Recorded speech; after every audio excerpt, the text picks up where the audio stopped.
বিসমিল্লাহির রহমানির রহিম। একাদশ শ্রেণীর নবাগত শিক্ষার্থীদেরকে স্বাগতম জানাচ্ছি আজকের ক্লাসে। প্রিয় শিক্ষার্থীবৃন্দ, আজকে আমি যে বিষয়টা পড়াবো সেটা হচ্ছে পৌরনীতি সুশাসন দ্বিতীয় পত্রের পৌরনীতি সুশাসন প্রথম পত্রের একাদশ ও দ্বাদশ শ্রেণীর জন্য প্রথম অধ্যায়, এবং এই অধ্যায়ের নাম হচ্ছে পৌরনীতি ও সুশাসন পরিচিতি। অর্থাৎ পৌরনীতি সুশাসন প্রথম পত্রের প্রথম অধ্যায়ের পৌরনীতি ও সুশাসন পরিচিতি নামক অধ্যায়টা থেকে আজকে আমি পড়াবো তোমাদের। আজকে আমি যে বিষয়টা আলোচনা করব সেটা হচ্ছে পৌরনীতি ও সুশাসনের সাথে ইতিহাস ও অর্থনীতির সম্পর্ক। মানে পৌরনীতির সাথে ইতিহাসের কি সম্পর্ক, সেই সম্পর্কটা মিল কি আছে, অমিল কি আছে, এগুলো নিয়ে আলোচনা করব। আবার পৌরনীতি সুশাসনের সাথে অর্থনীতির কি মিল আছে, কি অমিল আছে, এই বিষয়গুলো নিয়ে আমরা পড়ব। তো আজকের ক্লাস থেকে আমরা যে বিষয়গুলো শিখবো সেগুলো হচ্ছে পৌরনীতি সুশাসনের সাথে ইতিহাসের সম্পর্ক আর পৌরনীতি সুশাসনের সাথে অর্থনীতির সম্পর্ক। এই সম্পর্কগুলো আশা করি আজকের ক্লাসটা মনোযোগ সহিত শিখলে, তোমরা যদি অংশগ্রহণ করো তাহলে অবশ্যই এই সম্পর্কগুলো ব্যাখ্যা করতে পারবে। তো আমরা আলোচনা শুরুতেই তোমরা যদিও প্রথম ক্লাসে পৌরনীতি কি, পৌরনীতির সংজ্ঞা, উৎপত্তি, এগুলো সম্পর্কে আলোচনা করেছো বা আলোচনা দেখেছো, স্যার আলোচনা করছে, তারপরেও আমরা আবার আজকে একটু দেখে নিই যে পৌরনীতি আসলে কি জিনিসটা, কি এটা সম্পর্কে। তো আমি প্রথমেই শুধু অধ্যাপক EM হোয়াইটের একটা কথা উল্লেখ করবো, সেটা হচ্ছে যে উনি বলেছেন নাগরিকতার সাথে জড়িত সকল প্রশ্ন সম্পর্কে যে শাস্ত্র আলোচনা করে তাই পৌরনীতি। অর্থাৎ উনি মূল ফোকাসটা দিচ্ছেন নাগরিকতার সাথে, মানে নাগরিককে, আর বলছেন যে নাগরিকের সাথে জড়িত সকল বিষয়ে কি পৌরনীতি। পৌরনীতির আলোচ্য বিষয়সমূহ হচ্ছে নাগরিকদের মূল্যবোধ, নাগরিকদের অধিকার, নাগরিকের কর্তব্য, নাগরিক জীবনের অতীত, নাগরিক জীবনের বর্তমান, নাগরিক জীবনের ভবিষ্যৎ, এবং নাগরিক জীবনের সাথে সম্পর্কিত স্থানীয়, নাগরিক জীবনের সাথে সম্পর্কিত জাতীয়, নাগরিক জীবনের সাথে সম্পর্কিত আন্তর্জাতিক দিক। তার মানে প্রত্যেকটা বিষয় নাগরিকের সাথে জড়িত। অর্থাৎ আমরা নাগরিকের সাথে জড়িত সকল বিষয় নিয়েই আলোচনা করি পৌরনীতিতে, ঠিক আছে? তো আমরা এবার দেখব যে এই নাগরিক জীবনের সাথে সম্পর্কিত যে বিষয় পৌরনীতি ও সুশাসন, এটার সাথে অন্যান্য বিষয়গুলো কিভাবে জড়িত বা কতটুকু জড়িত, বা মিল কতটুকু, অমিল কতটুকু, এগুলো নিয়ে আমরা আজকে আলোচনা করব। তো আমরা পৌরনীতি সুশাসনের সাথে ইতিহাসের সম্পর্ক আলোচনা করার পূর্বে আমরা দেখে নিই যে ইতিহাসটা কি বা ইতিহাস বিষয়টা কি, এটা সম্পর্কে একটু। ইতিহাস হলো ঘটনার বৈজ্ঞানিক ও ধারাবাহিক বিবরণ। খুব মনোযোগের সাথে মনে রাখবে, ইতিহাস হলো ধারাবাহিক বিবরণ। প্রকৃতপক্ষে মানব সমাজের অনন্ত ঘটনা প্রবাহী হলো ইতিহাস। চলতি অর্থে ইতিহাস হচ্ছে মানব কর্মকাণ্ড, সমাজ ও পারিপার্শ্বিকতা সম্পর্কিত বিশ্লেষণাত্মক লিখিত বিবরণ। অর্থাৎ মানুষের যে কর্মকাণ্ড, এগুলোর ধারাবাহিক লিখিত বিবরণই হচ্ছে কি ইতিহাস। এই বিবরণে মানব কর্মকাণ্ডের প্যাটার্ন, ধারা ও গতির উল্লেখ এবং মানবাচরণের সহজ ও সরলীকৃত ব্যাখ্যা দেওয়া থাকে। ইতিহাসের বিষয়বস্তু হচ্ছে মানুষ ও তার পারিপার্শ্বিকতা, প্রকৃতি ও পরিবেশ, এবং সমাজ, সংস্কৃতি, সভ্যতার বিকাশ, পরিবর্তন ও পতন। অর্থাৎ আমি আবারও সহজ করে বলছি যে ইতিহাস হচ্ছে মানুষের সাথে সম্পর্কিত যে সমাজ, সংস্কৃতি, সভ্যতা, আর এই যে বিষয়গুলো, এগুলো কিভাবে বিকশিত হয়েছে, কিভাবে পরিবর্তিত হয়েছে, কিভাবে গতি লাভ করছে, এগুলো হচ্ছে কি ইতিহাস।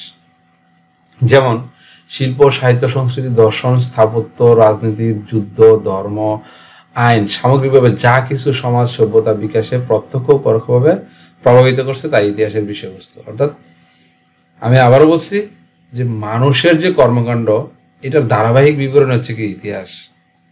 আর এই ধারাবাহিক বিবরণ লেখার ক্ষেত্রে যে বিষয়টা প্রাধান্য পায় সেগুলো হচ্ছে কি যে মানুষের কর্মকাণ্ডগুলোর সাথে জড়িত সকল বিষয় বা মানুষের কর্মকাণ্ডকে যে যে বিষয়গুলো প্রভাবিত করছে, এই বিষয়গুলো কি ইতিহাসের অংশ বিশেষ। তাহলে আমি আশা করি বুঝাইতে পারছি যে ইতিহাস কি। ইতিহাস হচ্ছে মানব কর্মকাণ্ডের ধারাবাহিক বিবরণ।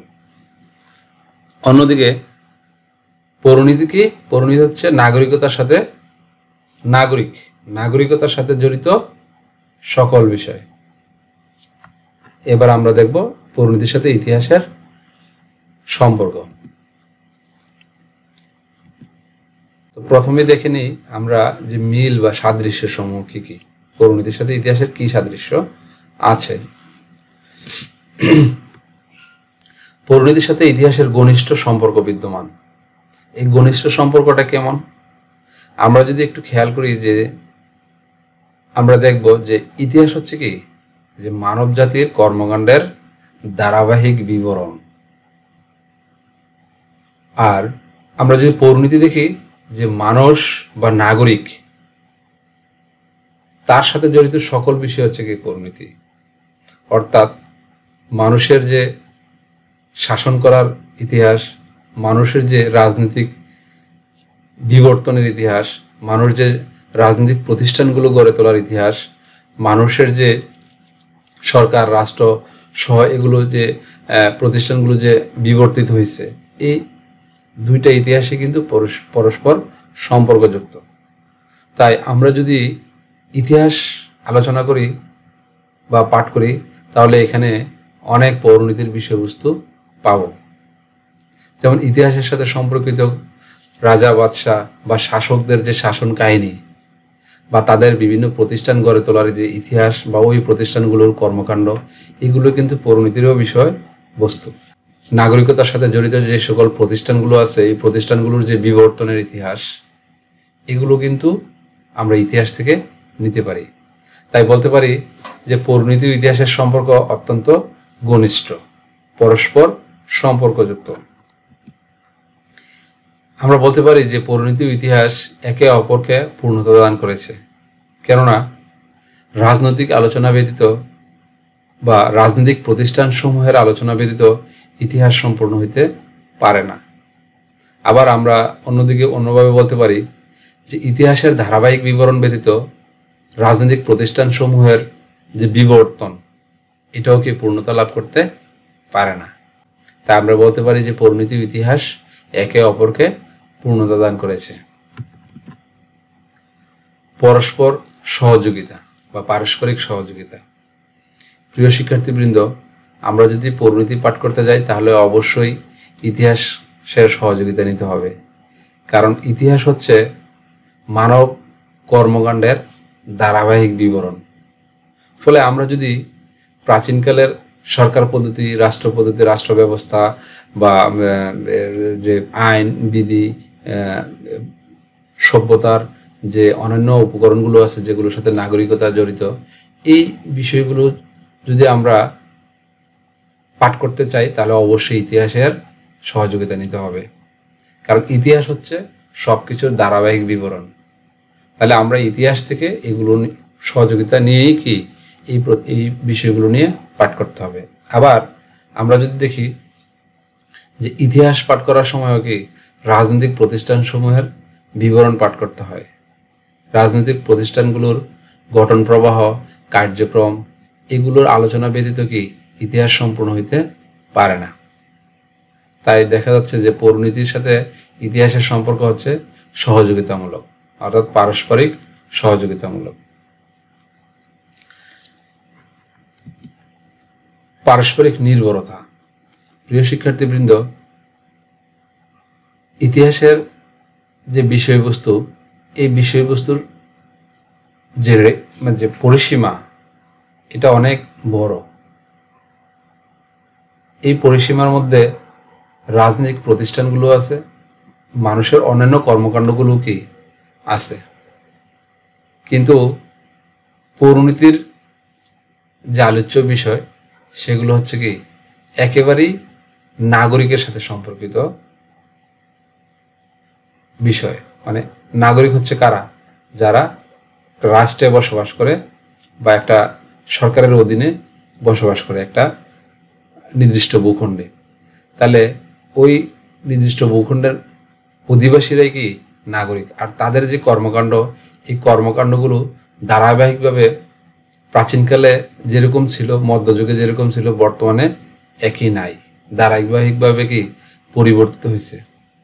আর এই ধারাবাহিক পরিবর্তনের আলোচনা করতে গেলে কি ইতিহাসের প্রয়োজন। সুতরাং আমরা বলতে পারি যে পৌরনীতি যে ঘটনা প্রবাহ, নাগরিকতার যে বিষয়গুলো, এগুলো আলোচনা করার সাথে সাথে আমাদেরকে ইতিহাস জানতে হবে, তাই ইতিহাসের উপরে নির্ভরশীল হতে হবে।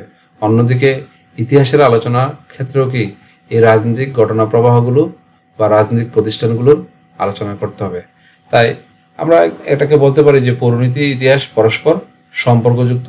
এটার সম্পর্ক অত্যন্ত ঘনিষ্ঠ, একে অপরের উপর নির্ভরশীল, সহযোগী। বিভিন্নভাবে এগুলোকে কি আমরা আইডেন্টিফাই করতে পারি। আমরা একটু দেখি যে বৈসাদৃশ্যগুলো কি আছে বা পার্থক্যগুলো কি। অতীত ও ভবিষ্যতের উপর গুরুত্ব আরোপ। প্রিয় শিক্ষার্থীবৃন্দ, আমরা যদি দেখি যে ইতিহাস হচ্ছে মানব কর্মকাণ্ডের ধারাবাহিক বিবরণ, তাহলে এই বিবরণটা হচ্ছে কি অতীতের, বর্তমানেরও নয়, ভবিষ্যতেরও নয়। আর ইতিহাস পাঠ করার মাধ্যমে অতীত কর্মকাণ্ড জেনে সেই অনুযায়ী ভবিষ্যৎবাণী করা সম্ভব নয়, বা ইতিহাস পাঠ করার মাধ্যমে বলা সম্ভব নয় যে ভবিষ্যতে কি হতে পারে বা কিভাবে হতে পারে। পদ্ধতিগত, পৌরনীতির সাথে ইতিহাস পাঠের পদ্ধতিগত অনেক পার্থক্য বিদ্যমান, অর্থাৎ পৌরনীতি পাঠের পদ্ধতি এবং ইতিহাস পাঠের পদ্ধতি ভিন্ন। পৌরনীতি পাঠের পদ্ধতি হচ্ছে বিভিন্ন তত্ত্ব ও অনুসন্ধানমূলক, অর্থাৎ অতীতের যে নাগরিক জীবনের সাথে যে প্রতিষ্ঠানগুলো বা নাগরিক জীবনের সাথে সম্পর্কিত অন্যান্য বিষয়গুলো বিভিন্ন তত্ত্বের আলোকে ব্যাখ্যা করা হয় এবং অনুসন্ধানমূলক ব্যাখ্যা করা হয়, বা অনুসন্ধানমূলকভাবে এগুলোকে পাঠ করা হয়, দেখা হয়। কিন্তু ইতিহাস পাঠের পদ্ধতি হচ্ছে বিভিন্ন তথ্য না কিন্তু তথ্য বা ইনফরমেশন ও বর্ণনামূলক, অর্থাৎ বিভিন্ন তথ্যের ভিত্তিতে বর্ণনামূলকভাবে ইতিহাস পাঠ করা হয়। তাহলে পৌরনীতি ইতিহাস পাঠের সুস্পষ্ট পার্থক্য এখানে বিদ্যমান। পরিধিগত, প্রিয় শিক্ষার্থীবৃন্দ, পৌরনীতির সাথে ইতিহাসের যে পরিধিগত ব্যাপক পার্থক্য বিদ্যমান। কেননা ইতিহাসের পরিধি হচ্ছে মানব জীবনের সকল বিষয়বস্তু, অর্থাৎ ইতিহাসে বা মানব বিবর্তনের বিভিন্ন ঘটনা প্রবাহ বা মানব বিবর্তনের সাথে সম্পর্কিত বা প্রভাবিত অন্যান্য সকল ঘটনা প্রবাহ, যেমন মানুষের রাজনৈতিক ইতিহাস, অর্থনৈতিক ইতিহাস, সামাজিক ইতিহাস, বা শিক্ষা, সংস্কৃতি, সভ্যতা, শিল্প, সকল বিষয়বস্তু হচ্ছে ইতিহাসের বিষয়বস্তু। এই সবগুলো বিষয় ধারাবাহিকভাবে কিভাবে মানব সভ্যতাকে বর্তমানে আনছে, এই সবগুলো বিবরণী হচ্ছে কি ইতিহাসের পরিধি। কিন্তু পৌরনীতির পরিধি এত ব্যাপক নয়। পৌরনীতির পরিধি হচ্ছে ইতিহাসের তুলনায় ক্ষুদ্র। পৌরনীতির পরিধি কি? পৌরনীতির পরিধি হচ্ছে নাগরিকতার সাথে জড়িত যে সকল বিষয় আছে, অর্থাৎ সরকার, রাষ্ট্র, আইন, মূল্যবোধ, রাজনৈতিক প্রতিষ্ঠান, এই সব বিষয়গুলো, নাগরিকের দায়িত্ব, কর্তব্য, এই বিষয়গুলো, মানে জাস্ট নাগরিকতার সাথে জড়িত যে বিষয়গুলো আছে সেগুলোর সাথে হচ্ছে কি পৌরনীতির পরিধি বা আলোচ্য বিষয়বস্তু। তাহলে এবার আমরা দেখি যে পৌরনীতির সাথে অর্থনীতির কি সম্পর্ক। তার পূর্বে আমরা দেখে নিব যে অর্থনীতি কি। এটা অর্থনীতি হলো একটি বিজ্ঞান যা কিভাবে সীমিত সম্পদকে কাজে লাগিয়ে পণ্য ও সেবা উৎপাদন করে তা ব্যবহারের জন্য বর্ণন করা হয়, সেটা আলোচনা করে। অর্থনীতি এমন একটি পরিবর্তনশীল সমাজবিজ্ঞান যা মানুষের অসীম অভাব ও বিকল্প ব্যবহারযোগ্য সীমিত সম্পদের মাঝে সমন্বয় করে। আবার আমরা এভাবেও বলতে পারি, অর্থনীতি হলো একটি বিজ্ঞান যা কিভাবে সীমিত সম্পদকে কাজে লেগে পণ্য সেবা উৎপাদন করে তা ব্যবহারের জন্য বর্ণন করা হয়, সেটা আলোচনা করে। অর্থাৎ মূল কথা হচ্ছে যে অর্থনীতি হলো মানুষের যে সীমাহীন অভাব, সেই তুলনায় যে সম্পদের সীমাবদ্ধতা, এই দুইটাকে সমন্বয় করে মানুষ কিভাবে সর্বোচ্চ উপযোগ সৃষ্টি করতে পারে সেটার আলোচনাই হচ্ছে অর্থনীতি। অর্থাৎ আরো ছোট করে যদি আমি বলতে চাই যে মানুষের অসীম অভাবকে সীমিত সম্পদ দ্বারা কিভাবে মেটানো যায় সে আলোচনা হচ্ছে অর্থনীতি। তো আশা করি তোমরা এখন অর্থনীতি কি বুঝতে পেরেছো। তো আমরা এবার দেখি যে অর্থনীতির সাথে পরিনীতির কি সম্পর্ক বিদ্যমান। আমরা আগের টপিক্সের মতো আমরা এটাও আলোচনা করব যে মিল বা সাদৃশ্যগুলো কি আছে, অমিল বা বৈসাদৃশ্যগুলো কি আছে। প্রিয় শিক্ষার্থীবৃন্দ, পরিনীতির সাথে অর্থনীতির যে মিল, প্রধান মিল হচ্ছে যে উভয়ের লক্ষ্যই অভিন্ন। পরিনীতির লক্ষ্য হচ্ছে নাগরিকতার সাথে সম্পর্কিত সকল বিষয় নিয়ে আলোচনা করে মানুষের বা নাগরিকের সর্বাধিক কল্যাণ সাধন করা, বা মানুষ কিভাবে এই নাগরিক জীবনে সুখে থাকতে পারে, ভালো থাকতে পারে, এটা হচ্ছে পরিনীতির মূল আলোচ্য বিষয়। অন্যদিকে অর্থনীতির আলোচ্য বিষয় হচ্ছে কি, যে সীমিত সম্পদ দ্বারা মানুষের সীমাহীন অভাবকে কিভাবে মিটানো যায়, আর এর মাধ্যমে মানুষের অর্থনৈতিক সমস্যাগুলো সমাধানের মাধ্যমে মানুষকে কিভাবে সুখী সমৃদ্ধ জীবন দেয়া যায়। তাহলে আমরা দেখি দুইটারই লক্ষ্য হচ্ছে কি, মানুষের কল্যাণ সাধন করা। তাই আমরা বলতে পারি পরিনীতি ও অর্থনীতির উভয়েরই কি অভিন্ন লক্ষ্য, সেটা হচ্ছে কি মানব কল্যাণ। আমরা যদি সংক্ষেপে বলি সেটা হচ্ছে কি মানব কল্যাণ। অভিন্ন আলোচ্য সূচি। প্রিয় শিক্ষার্থীবৃন্দ, আমরা দেখি যে পরিনীতি ও অর্থনীতির সম্পর্কের ক্ষেত্রে আরেকটা প্রধান বিষয় হচ্ছে যে অভিন্ন আলোচ্য সূচি। সেটা কি? সেটা হচ্ছে পরিনীতির আলোচনার বিষয়বস্তু হচ্ছে কি, যে রাষ্ট্রের নাগরিকদের যে জীবন, সেই জীবনটা কিভাবে সুন্দরভাবে পরিচালনা করতে পারে, সেই জন্য রাজনৈতিক সিদ্ধান্তের মাধ্যমে কি কি বিষয়গুলো গ্রহণ করা বর্জন করা হয়, সেগুলো হচ্ছে কি পরিনীতির আলোচ্য বিষয়। অন্যদিকে অর্থনীতির আলোচ্য বিষয় কিন্তু প্রায় কাছাকাছি। সেখানেও কিন্তু যে নাগরিক জীবনের বা মানুষের যে সীমাহীন অভাব, সেগুলোকে সীমিত সম্পদ দ্বারা কিভাবে পূর্ণ করে মানুষের জীবনকে আরো সুন্দর সমৃদ্ধ করা যায়। তাহলে আমরা বলতে পারি যে দুটারই আলোচ্য বিষয় হচ্ছে মানুষের জীবন বা সমাজ জীবন। সেই সমাজ জীবনে মানুষ কিভাবে ভালো থাকতে পারে, সেটাই হচ্ছে কি দুইটারই আলোচ্য বিষয়। অর্থাৎ যেহেতু অভিন্ন লক্ষ্য অভিন্ন, সুতরাং আলোচ্য সূচির মধ্যেও কি অনেক মিল আছে। সেটা হচ্ছে মূল বিষয়, যে আলোচ্য সূচির মধ্যে অনেক মিল আছে। পরস্পরের উপর প্রভাব। প্রিয় শিক্ষার্থীবৃন্দ, পরিনীতি ও অর্থনীতি পরস্পরের উপরে মারাত্মকভাবে প্রভাবিত। কেমন? অর্থনৈতিক সমৃদ্ধি ছাড়া রাজনৈতিক সমৃদ্ধি আসতে পারে না, বা রাজনৈতিক যে সফলতা, শান্তি, সেটা আসতে পারে না। আবার অন্যভাবে আমি বলতে পারি যে রাজনৈতিক যে স্থিতিশীলতা, রাজনৈতিক স্থিতিশীলতা ব্যতীত অর্থনৈতিক উন্নয়ন ঘটানো সম্ভব নয়। তাই আমরা বলতে পারি যে পরস্পরের উপরে কি ব্যাপক প্রভাব রাখে। অর্থাৎ অর্থনীতির আলোচনা ব্যতীত রাজনৈতিক আলোচনা কি এটা সম্ভব নয়। অর্থাৎ আবার পরিনীতির আলোচনা ব্যতীত অর্থনীতির আলোচনা কি অসম্পূর্ণ, আবার অর্থনীতির আলোচনা ব্যতীত পরিনীতির আলোচনা অসম্পূর্ণ। কারণ নাগরিকতার সাথে অর্থেরও সম্পর্ক আছে, নাগরিকতার সাথে ট্যাক্সের সম্পর্ক, নাগরিকতার সাথে যে বা রাজনৈতিক নেতৃত্বের সাথে কি অর্থনৈতিক সিদ্ধান্ত গ্রহণের সম্পর্ক। কারণ অর্থনৈতিক সিদ্ধান্তগুলো কিন্তু রাজনীতিবিদরাই নেয়। তাই আমরা বলতে পারি যে অর্থনীতি পরিনীতি পরস্পরের উপরে প্রভাবিত বা পরস্পরের উপরে ব্যাপক প্রভাব বিস্তার করে। আবার অন্যভাবে বলতে পারি যে পারস্পরিক নির্ভরতা।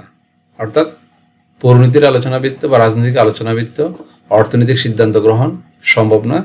আবার অর্থনৈতিক সিদ্ধান্ত ব্যতীত বা অর্থনৈতিক বিষয়বস্তু ছাড়া কি রাজনৈতিক সিদ্ধান্ত গ্রহণও সম্ভব নয়। তাই আমরা বলতে পারি যে পরিনীতির সাথে অর্থনীতির যে সম্পর্কগুলো আছে সেগুলো কি অভিন্ন লক্ষ্য, অভিন্ন আলোচ্য সূচি, পরস্পরের উপর প্রভাব বিস্তারকারী এবং পারস্পরিক নির্ভরশীল। আমরা এবার দেখি যে অর্থনীতির সাথে পরিণতির অমিলটা কোথায়। অমিলটা একটু ভালোভাবে বুঝতে পারলে আশা করি এই বিষয়গুলো আরো ক্লিয়ার হয়ে যায়। পার্থক্য বা বৈসাদৃশ্য সমূহ। প্রধান পার্থক্য হচ্ছে বিষয়বস্তুগত পার্থক্য। কি বিষয়বস্তুগত পার্থক্য? পরিণতির বিষয় হচ্ছে কি নাগরিক জীবন, আর অর্থনীতির বিষয় হচ্ছে কি নাগরিকের অর্থনৈতিক জীবন। মানে শুধুমাত্র অর্থনৈতিক বিষয়বস্তু নিয়ে আলোচনা করা হচ্ছে অর্থনীতি, আর পরিণতি নাগরিকের সকল বিষয় নিয়ে আলোচনা করে। তাই আমরা বলতে পারি যে অর্থনীতির চেয়ে পরিণতির বিষয়বস্তুগুলো একটু বড় বা বৃহৎ। কেননা নাগরিকতার সাথে জড়িত যে সকল বিষয়গুলো আছে তার মধ্যে অর্থনীতিকই একটা বিষয়, কিন্তু অর্থনীতির আলোচ্য সূচি পরিণতির চেয়ে অনেক ছোট। ভবিষ্যৎবাণী করার ক্ষেত্রে প্রিয় শিক্ষার্থীবৃন্দ, আমরা একটু আগে আলোচনা করেছি যে পরিণতির নাগরিকের অতীত ইতিহাস এবং বর্তমানের ঘটনা প্রবাহ, অতীত যে রাজনৈতিক কর্মকাণ্ড এবং বর্তমান সমসাময়িক রাজনৈতিক বিশ্বের সাথে পর্যালোচনা করে আমরা ভবিষ্যৎ যে বিষয়গুলো সেগুলো নিয়ে কি আলোচনা করতে পারি। কিন্তু একটা বিষয় খেয়াল রেখো যে রাজনৈতিক ঘটনা প্রবাহ যেমন প্রতিনিয়ত পরিবর্তনশীল, তেমনি নাগরিকতার সাথে সকল বিষয়বস্তুই কি পরিবর্তনশীল, এবং এটা সুস্পষ্টভাবে কোনো ভবিষ্যৎবাণী করা সম্ভব নয়। যদিও ধারণা করা হয় বা আশা প্রকাশ করা যায়, কিন্তু অর্থনৈতিক বিষয়গুলো কিন্তু এরকম না।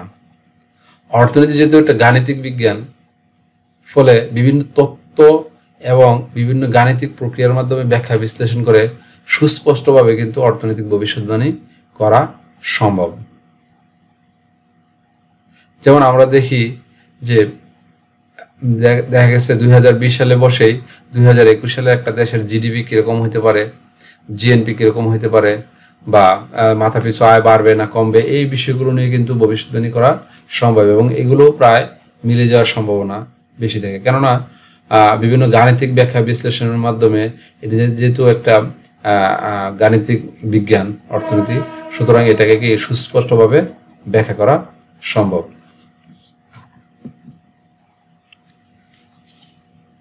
পরিণতির সাথে অর্থনীতির আরেকটা মূল পার্থক্য আছে, সেটা হচ্ছে পদ্ধতিগত, অর্থাৎ পাঠের যে পদ্ধতি। আমরা জানি যে পরিণতি পাঠের মূল পদ্ধতি হচ্ছে বিভিন্ন তত্ত্ব ও অনুসন্ধানমূলক, কিন্তু অর্থনীতির পাঠের পদ্ধতি হচ্ছে তত্ত্ব ও গাণিতিক, অর্থাৎ বিভিন্ন তত্ত্বটাকে গাণিতিক বিশ্লেষণের মাধ্যমে পাঠ করা হয় অর্থনীতি, আর পরিণতি পাঠ করা হয় বিভিন্ন তত্ত্বের সাথে অনুসন্ধানমূলক বর্ণনার মাধ্যমে।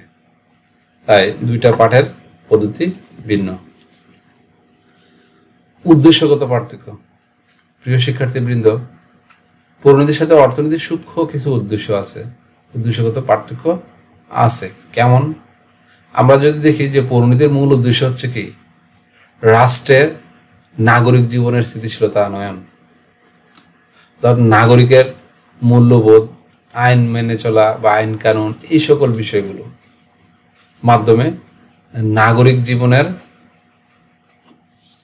যে উৎকর্ষতা বিধান করা, সুশাসন প্রতিষ্ঠা করা। কিন্তু অর্থনীতির উদ্দেশ্য হচ্ছে মূলত যে অর্থনৈতিক সমৃদ্ধি, সেটা নাগরিক জীবন হোক, রাষ্ট্রীয় জীবনে হোক, রাষ্ট্রনীতিক অর্থনৈতিক সমৃদ্ধি হোক বা ব্যক্তিগত অর্থনৈতিক সমৃদ্ধি হোক, দুইটাই কি অর্থনীতির আলোচ্য বিষয়, অর্থাৎ রাষ্ট্রীয় সমৃদ্ধি, ব্যক্তিগত সমৃদ্ধি। কিন্তু পরিণতি শুধুমাত্র রাষ্ট্রীয় সমৃদ্ধি নিয়ে আলোচনা করে, ব্যক্তি বিশেষ নিয়ে খুব বেশি আলোচনা করে না।